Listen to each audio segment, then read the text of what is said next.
Manifesting tools, interior design, and awareness. That is our topic for today. And awareness lets you catch things before they start. We're really talking about getting out ahead of things so that they don't pile up on top of each other. You know, Abraham would describe it, you can push your car a little bit on top of the hill and nothing will happen. But if you push too far and it starts barreling down the hill, there's nothing you can do to stop the car. Absolutely. That's a classic Abraham story about momentum. So when things are really snowballing, that's when the crisis happen. And what does Abraham say how she is in a crisis?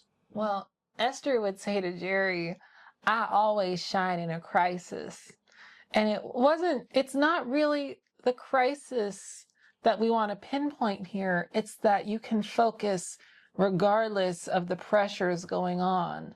When I went to an Abraham event, one of the audience ladies said to me, you know, focus is better than any hocus pocus.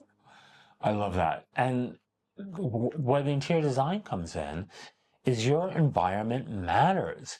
If you have a clean, orderly space, you're going to feel better, your baseline is going to be calm, and you're much more likely to notice things that are off in other parts of your life, a relationship, business, something like that, and nip it in the bud.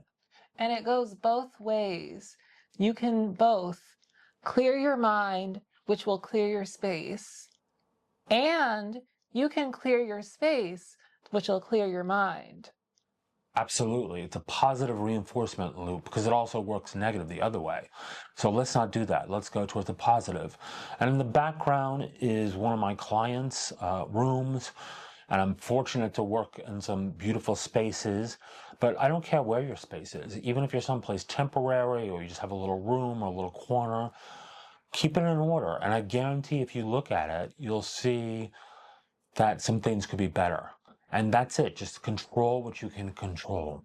Finding yourself being interested in cleaning up your space will also ignore any of those underlying vibrations that might be going on. When you're focused, you're either in or you're out.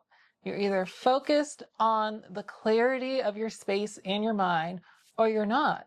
And by choosing to clean your room, you're choosing clarity. So simple. And take it a step further. Again, even if you're in a temporary situation, have a little something pleasing to the eye. Beauty is important.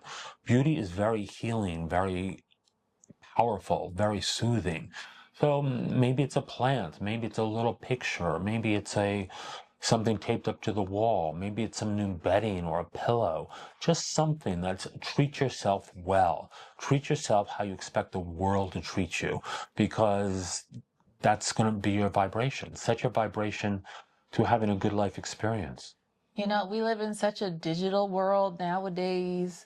I'm sure you've heard all about it, but having a physical thing, and I'm really encouraging getting a picture frame and putting a picture in it. Like, when's the last time you printed out a photo to put in a frame and then put it somewhere and you'll see it every day and remind yourself of that good, positive feeling? I love that. That's so simple. I don't care what your situation is, you can do that.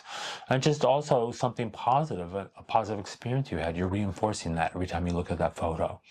Really, we're inspiring two things here. Go clean your room and then go decorate. Well, I'm always going to encourage decorating. So you don't have to hire an interior designer, but please do. You know, Esther talks all about how much fun she has cleaning and reorganizing the furniture in her houses. The Etagere. etagere. Esther talks about furniture a lot, and she's very into it. And an advanced spiritual person like that, that's very into her surroundings and furniture, that tells you all you need to know.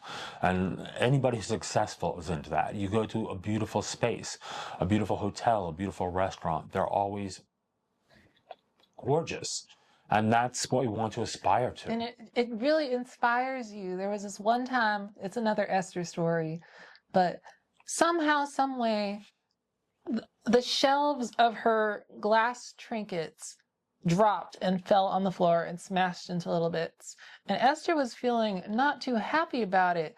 And then Jerry walks in and says, "Ooh, something to buy, something to put more life into our lives, a reason to go out into the world and look and feel." Yeah, we always want to be adding to our lives, making it better and better and better, no matter how incremental. And this is, consciousness is unlimited. Connection with God is unlimited. You can always be more connected with God. You can always feel more love. It's a continuum. It's not binary. That includes beauty. And beauty is a huge part of what God is. Mm-hmm. We appreciate you coming. Jack and Noah rule. Come see us, like, subscribe, leave your comments. It means a lot to us. See you Bye. soon. Bye.